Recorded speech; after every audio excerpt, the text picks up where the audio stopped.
ਅੱਜ ਜੇ ਤੁਸੀਂ ਆ ਵੀਡੀਓ ਵੇਖਣ ਤੋਂ ਬਾਅਦ ਵੀ ਆਪਣੇ ਬੱਚਿਆਂ ਨੂੰ ਪਤੰਗ ਉਡਾਉਣ ਤੋਂ ਨਾ ਰੋਕਿਆ ਫਿਰ ਤਾਂ ਤੁਹਾਡਾ ਰੱਬ ਹੀ ਰੱਖਾ ਹੈ।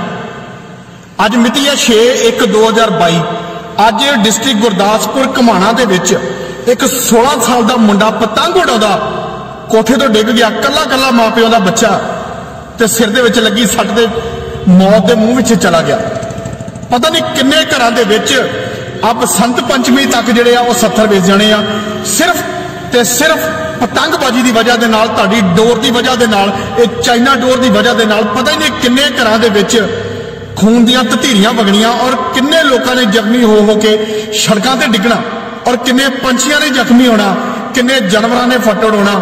ਇਸ ਗੱਲ ਦਾ ਤੁਹਾਨੂੰ ਕੋਈ ਅੰਦਾਜ਼ਾ ਨਹੀਂ ਆ, ਕਿਉਂਕਿ ਤੁਹਾਡੇ ਆਪਣੇ ਘਰ ਦੇ ਵਿੱਚ ਕਿਸੇ ਦਾ ਖੂਨ ਨਹੀਂ ਡੁੱਲਾ ਹੋਣਾ। ਉਹਨੇ ਦਿਨਾਂ ਤੱਕ ਇਹ ਜਿਹੜਾ ਸਮਾਂ ਹੈ ਲੋਕ ਮੋਟਰਸਾਈਕਲ ਤੇ ਨਿਕਲਣ ਤੋਂ ਡਰਦੇ ਨੇ ਕਿ ਮੇਰੇ ਜਾਂਦਿਆਂ ਕਿਤੇ ਡੋਰ ਨਾ ਫਿਰ ਜਾਵੇ। ਇੰਨੀ ਖਤਰਨਾਕ ਡੋਰ ਹੈ ਚਾਈਨਾ ਡੋਰ ਕਿ ਗੱਡੀਆਂ ਦੇ ਬੰਪਰ ਤੱਕ ਪਾੜ ਦਿੰਦੀ ਹੈ, ਕੱਪੜੇ ਪਾੜ ਕੇ ਅੰਦਰ ਲੰਘ ਜਾਂਦੀ ਹੈ, ਪੱਗ ਪਾੜ ਕੇ ਅੱਗੇ ਲੰਘ ਜਾਂਦੀ ਹੈ, ਕੱਪੜਿਆਂ ਨੂੰ ਚੀਰ ਦਿੰਦੀ ਹੈ, ਗਲਾ ਕੱਟਣ ਲੱਗਿਆ ਤੇ ਮਿੰਟ ਲਾਉਂਦੀ ਹੈ। ਤੇ ਅਸੀਂ ਨਾ ਤੇ ਆਪ ਰੋਕਦੇ ਆ, ਆਪ ਬੱਚਿਆਂ ਨੂੰ ਲਿਆ ਕੇ ਦੇ ਰਹੇ ਆ, ਤੇ ਨਾ ਹੀ ਅਸੀਂ ਬੱਚਿਆਂ ਨੂੰ ਰੋਕਦੇ ਆ ਕਿ ਕੋਠੇ ਤੇ ਚੜ ਕੇ ਪਤੰਗਾ ਨਾ ਉਡਾਓ। ਕੁਝ ਪਤੰਗਾ ਚੜਾਉਂਦੇ, ਕੁਝ ਪਤੰਗਾ ਲੁੱਟਦੇ ਤੇ ਕੁਝ ਚਾਈਨਾ ਡੋਰ ਦੇ ਨਾਲ ਪਤਾ ਨਹੀਂ ਕਿੰਨੇ ਕੁ ਫੱਟੜ ਹੋ ਜਾਣਗੇ ਤੇ ਕਿੰਨੇ ਕੁ ਮਰ ਜਾਣਗੇ। ਜੇ ਤੁਸੀਂ ਆਪਣੇ ਬੱਚਿਆਂ ਨੂੰ ਪਿਆਰ ਕਰਦੇ ਹੋ, ਆਪਣੇ ਪਰਿਵਾਰ ਨੂੰ ਪਿਆਰ ਕਰਦੇ ਹੋ, ਇਨਸਾਨੀਅਤ ਨੂੰ ਪਿਆਰ ਕਰਦੇ ਹੋ, ਵਾਕਈ ਚਾਹੁੰਦੇ ਹੋ ਕਿ ਸਾਡੀ ਵਜ੍ਹਾ ਦੇ ਨਾਲ ਕਿਸੇ ਦਾ ਖੂਨ ਨਾ ਨਿਕਲੇ, ਸਾਡੀ ਵਜ੍ਹਾ ਦੇ ਨਾਲ ਕਿਸੇ ਦੀ ਜਾਨ ਬਚੇ, ਤੇ ਪਲੀਜ਼ ਚਾਈਨਾ ਡੋਰ ਦਾ ਵਿਰੋਧ ਕਰੋ। ਮੈਂ ਤੁਹਾਨੂੰ ਇੱਕ ਗੱਲ ਹੋਰ ਦੱਸਦਾ, ਇਹਦੇ ਵਿੱਚ ਤੀਲੇ ਹੁੰਦੇ ਨੇ, ਤਿੱਖੇ ਹੁੰਦੇ ਨੇ।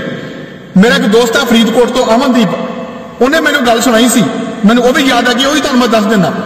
ਇੱਕ ਵਾਰ ਕਿਸੇ ਬੱਚੇ ਨੇ ਇਦਾਂ ਕਰਕੇ ਪਤੰਗ ਉਡਾਉਂਦੇ ਨੇ ਬੱਚੇ, ਕਿਉਂਕਿ ਉਹਨਾਂ ਨੂੰ ਉਡਾਉਣੀ ਤੇ ਆਉਂਦੀ ਨਹੀਂ, ਇਦਾਂ ਚੁੱਕ ਚੁੱਕ ਕੇ ਮਾਰਦੇ ਨੇ, ਤੇ ਉਹ ਪਤੀਲਾ ਕਿਸੇ ਛੋਟੇ ਬੱਚੇ ਦੀ ਅੱਖ ਦੇ ਵਿੱਚ ਵੱਜਾ ਤੇ ਬੱਚੇ ਦੀ ਅੱਖ ਜਿਹੜੀ ਇੰਨੀ ਨੁਕਸਾਨੀ ਗਈ ਕਿ ਡਾਕਟਰਾਂ ਨੂੰ ਉਹ ਅੱਖ ਕੱਢਣੀ ਪਈ ਔਰ ਉਸ ਅੱਖ ਦੀ ਥਾਂ ਤੇ ਡਾਕਟਰਾਂ ਨੇ ਪੱਥਰ ਦੀ ਅੱਖ ਪਾ ਦਿੱਤੀ।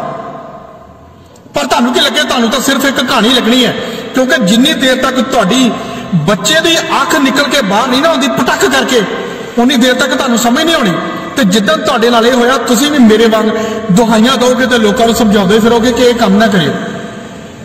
ਕਿਉਂਕਿ ਮੇਰੇ ਜੀਜਾ ਜੀ ਦੇ ਇੱਥੇ ਡੋਰ ਫਿਰੀ ਸੀ ਤੇ ਮੇਰੇ ਭਰਾ ਦੇ ਇੱਥੇ ਫਿਰੀ ਸੀ, ਪਿਛਲੇ ਸਾਲ ਮੈਂ ਵੀਡੀਓ ਵੀ ਪਾਈ ਸੀ।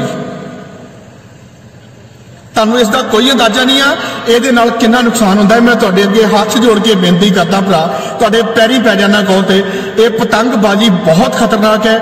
ਔਰ ਇਹ ਸਮਾਂ ਜਿਹੜਾ ਚੱਲ ਰਿਹਾ ਬਸੰਤ ਪੰਚਮੀ ਤੱਕ, ਮੋਟਰਸਾਈਕਲ ਸਕੂਟਰ ਤੇ ਕਿਤੇ ਵੀ ਨਿਕਲਦੇ ਹੋ ਤੇ ਆਪਣੀ ਸੇਫਟੀ ਦਾ ਬਹੁਤ ਜ਼ਿਆਦਾ ਧਿਆਨ ਰੱਖੋ। ਗੱਡੀ ਸਪੀਡ ਦੇ ਵਿੱਚ ਨਾ ਚਲਾਓ, ਮੋਟਰਸਾਈਕਲ ਸਪੀਡ ਦੇ ਵਿੱਚ, ਸਕੂਟੀ ਸਪੀਡ ਦੇ ਵਿੱਚ ਨਾ ਚਲਾਓ, ਕਿਉਂਕਿ ਚਾਈਨਾ ਡੋਰ ਕਿਸੇ ਪਾਗਲ ਇਨਸਾਨ ਨੇ ਆਪਣੇ ਬੱਚਿਆਂ ਨੂੰ ਲੈ ਕੇ ਦਿੱਤੀ ਹੋਈ, ਤੇ ਜਦੋਂ ਉਹ ਚਾਈਨਾ ਡੋਰ ਤੁਹਾਡੇ ਫਰੀ ਤੇ ਤੁਹਾਡਾ ਨੁਕਸਾਨ ਹੋ ਸਕਦਾ ਹੈ। ਹੋ ਸਕਦਾ ਤੁਸੀਂ ਇਕੱਲੇ ਪਰਿਵਾਰ ਦੇ ਵਿੱਚ ਕਮਾਉਣ ਵਾਲੇ ਹੋਵੋ ਤੇ ਤੁਸੀਂ ਵੀ ਬਹਿ ਜਾਓ, ਤੁਹਾਨੂੰ ਉਹਨਾਂ ਲੋਕਾਂ ਨੇ ਫਿਰ ਰੋਟੀ ਨਹੀਂ ਦੇਣ ਆਉਣੀ, ਤੇ ਉਹਨਾਂ ਲੋਕਾਂ ਨੂੰ ਬਦਦੁਆਵਾਂ ਜ਼ਰੂਰ ਦਿਓ ਜਿਨ੍ਹਾਂ ਲੋਕਾਂ ਨੇ ਇਹ ਆਪਣੇ ਬੱਚਿਆਂ ਨੂੰ ਲੈ ਕੇ ਦਿੱਤੀਆਂ ਨੇ, ਜਾਂ ਜਿਹੜੇ ਲੋਕ ਵੇਚਦੇ ਨੇ।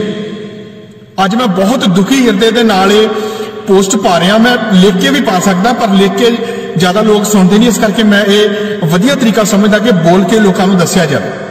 ਅਗਰ ਤੁਹਾਨੂੰ ਲੱਗਦਾ ਹੈ ਇੱਕ ਤਰ੍ਹਾਂ ਦੀ ਇਹ ਸੇਵਾ ਹੈ ਬੋਲ ਕੇ ਦੱਸਣਾ, ਤਾਂ ਪਲੀਜ਼ ਇਹ ਵੀਡੀਓ ਨੂੰ ਜ਼ਿਆਦਾ ਤੋਂ ਜ਼ਿਆਦਾ ਸ਼ੇਅਰ ਕਰਿਓ ਔਰ ਚਾਈਨਾ ਡੋਰ ਦਾ ਜਿੰਨਾ ਵਿਰੋਧ ਕਰ ਸਕਦੇ ਹੋ ਆਪਣੇ ਵੱਲੋਂ ਜ਼ਰੂਰ ਕਰੋ। ਬਹੁਤ ਸਾਰੇ ਲੋਕਾਂ ਦਾ ਇਹ ਮੰਨਣਾ ਹੈ ਕਿ ਪੁਲਿਸ ਨਹੀਂ ਰੋਕਦੀ। ਪੁਲਿਸ ਕਿਹਨੂੰ ਰੋਕੇ, ਕਿੱਥੇ ਰੋਕੇ? ਤੁਸੀਂ ਦੱਸੋ ਅੱਜ ਤੱਕ ਕਿੰਨੇ ਲੋਕਾਂ ਦੀ ਸ਼ਿਕਾਇਤ ਕੀਤੀ ਹੈ ਤੁਸੀਂ ਕਿ ਇਹ ਚਾਈਨਾ ਡੋਰ ਵੇਚਦਾ ਹੈ ਜਾਂ ਚਾਈਨਾ ਡੋਰ ਇਸਨੇ ਖਰੀਦੀ ਹੈ? ਤੁਹਾਡੇ ਗੁਆਂਢ ਦੇ ਵਿੱਚ ਕੀ ਬੱਚੇ ਨਹੀਂ ਚਾਈਨਾ ਡੋਰ ਚੜਾ ਰਹੇ? ਸਾਰੇ ਲੋਕ ਚੜਾ ਰਹੇ ਨੇ। ਉਹਨਾਂ ਨੂੰ ਕਹੋ ਕਿ ਆਪਣੇ ਬੱਚਿਆਂ ਨੂੰ ਸਮਝਾਓ, ਆਪਣੇ ਬੱਚਿਆਂ ਨੂੰ ਵਰਜੋ, ਇਸ ਦੇ ਨਾਲ ਨੁਕਸਾਨ ਹੁੰਦਾ ਹੈ ਬਹੁਤ। ਬਿਨਾਂ ਬਨੇਰਿਆਂ ਤੋਂ ਬੱਚੇ ਕੋਠਿਆਂ ਤੇ ਦੌੜਦੇ ਫਿਰਦੇ ਨੇ, ਕੋਈ ਪਤੰਗਾ ਲੁੱਟਦਾ ਫਿਰਦਾ ਹੈ, ਕੋਈ ਚੜਾਉਂਦਾ ਫਿਰਦਾ ਹੈ, ਕਿਸੇ ਦੇ ਨਾਲ ਡੋਰ ਨਾਲ ਹਾਦਸਾ ਹੋ ਜਾਂਦਾ ਹੈ। ਪਤਾ ਨਹੀਂ ਕਿੰਨੀਆਂ ਜਾਨਾਂ ਬੇਵਜ੍ਹਾ ਜਾਣ ਗਈਆਂ। ਇਹਨਾਂ ਨੂੰ ਬਚਾ ਸਕਦੇ ਹੋ ਤੁਸੀਂ। ਅਗਰ ਤੁਹਾਡਾ ਇੱਕ ਸ਼ੇਅਰ ਇੱਕ ਜਾਨ ਬਚਾਵੇ ਤੇ ਮੈਨੂੰ ਤੁਸੀਂ ਦੱਸਣਾ ਕਿ ਤੁਸੀਂ ਇਸ ਵੀਡੀਓ ਨੂੰ ਕਿੰਨੇ ਵਾਰ ਸ਼ੇਅਰ ਕਰੋਗੇ ਔਰ ਕਿੰਨੇ ਲੋਕਾਂ ਤੱਕ ਪਹੁੰਚਾਓਗੇ।